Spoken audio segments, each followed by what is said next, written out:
I have bought the latest version of the so-called #1 selling driver of all time.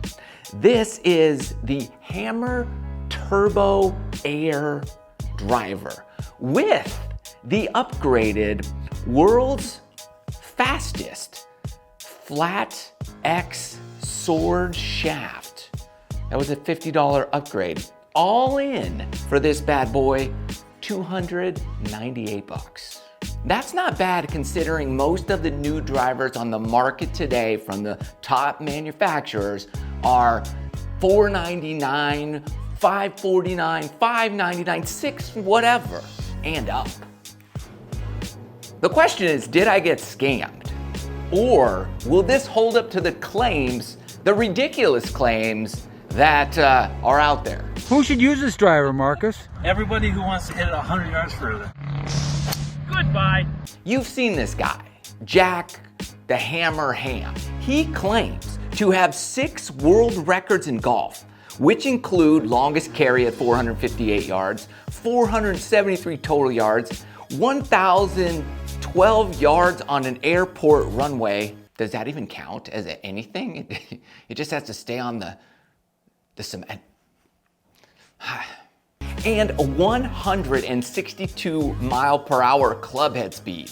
He also claims to be the only human alive to average 400 yards off the tee. You gotta love this guy. I mean, his claims are so ridiculous, they're brilliant.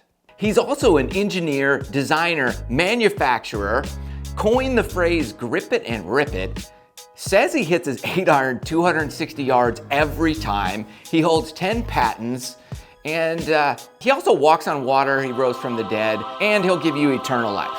Okay, I might have added a few in there, but he basically says anything he wants, and he kind of gets away with it.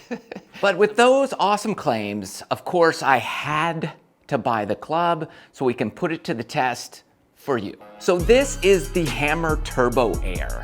It has 6 Turbo Air speed slots on the face, and we've got the flat X sword-shaped shaft for even more speed.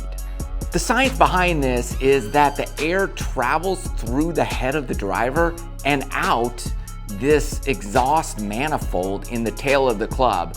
So you basically get 0 drag effect as you swing this bad boy. Wind tunnel tests show a 37% increase in speed and distance with this club. Something I want to know is, where does that 37% number come from? It says on the infomercial, speed and distance. And I'm wondering if they're adding those two numbers together.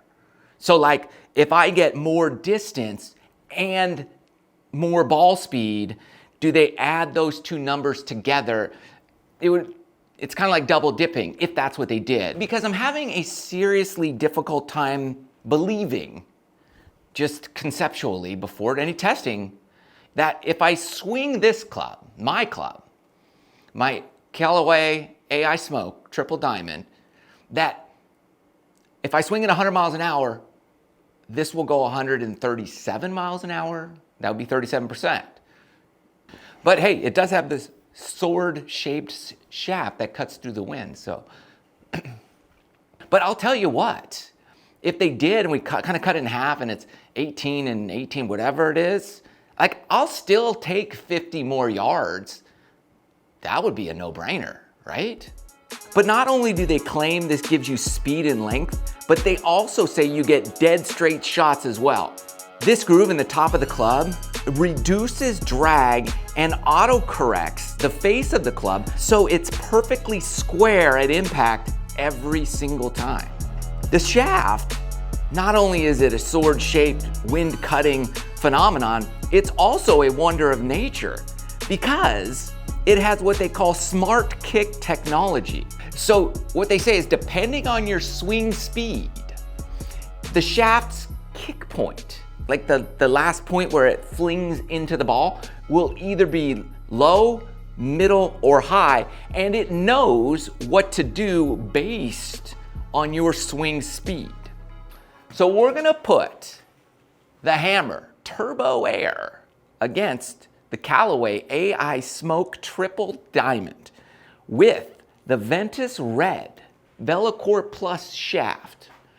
We're gonna hit a bunch of shots with my club first so we get all the numbers. I'm gonna be warmed up, and then, so we're giving Hammer all the benefit, all the opportunity in the world. So let's get our Callaway numbers and then see if good old Hammer Turbo Air can beat it.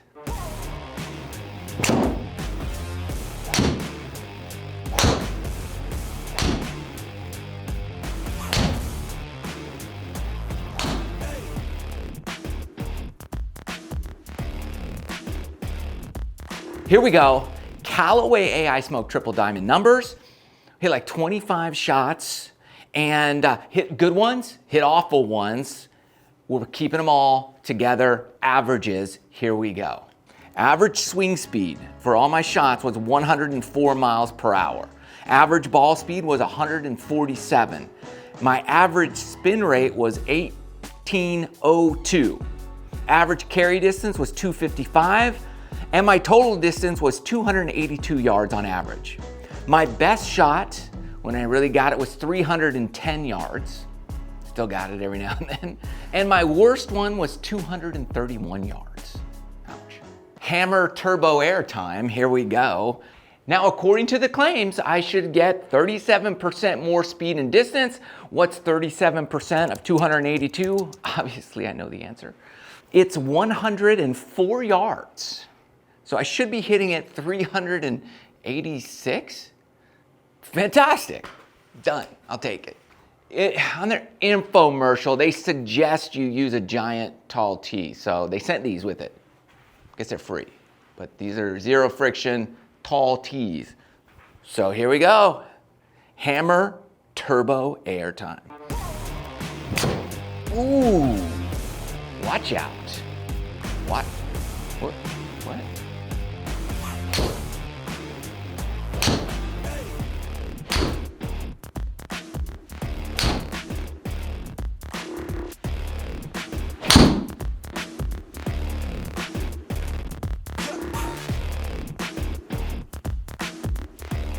We've got some exciting news to share about the results. Let's first drop in those Callaway numbers so you can compare them to. Here is what the Hammer produced. Drum roll, please. The swing speed. Callaway was at 104 miles per hour. The Hammer Turbo Air came in at an average of 102 miles an hour. Ball speed, Callaway, Paradigm, 147 on average. Hammer, 138. Not good. Spin rate, well, this is some encouraging news here. Callaway, 1808. Hammer, 1919. Carry distance, Callaway was 255 on average. The Hammer on average was 243. And total distance, Callaway 282, Hammer was 267. The longest drive with the Hammer was 280 yards, and the shortest was 239 yards. So it looks like we got a 7% negative, less, worse with the Hammer than the Callaway AI Triple Diamond, my gamer club. It's only a negative 44% differential from the claims on the website. That's a bummer. How could that happen? I have no idea, other than maybe they did the testing with this at that range up there in Colorado, and then they tested everything else down at sea level. Well, we didn't do that here today. We're in studio. Quad Max, Foresight, giving us our numbers. Most accurate indoor launch monitor there is. So, sorry, Turbo Air. But I'll tell you what, for 300 bucks, that infomercial's worth $300. Hope this is helpful. Love you guys. See you next time.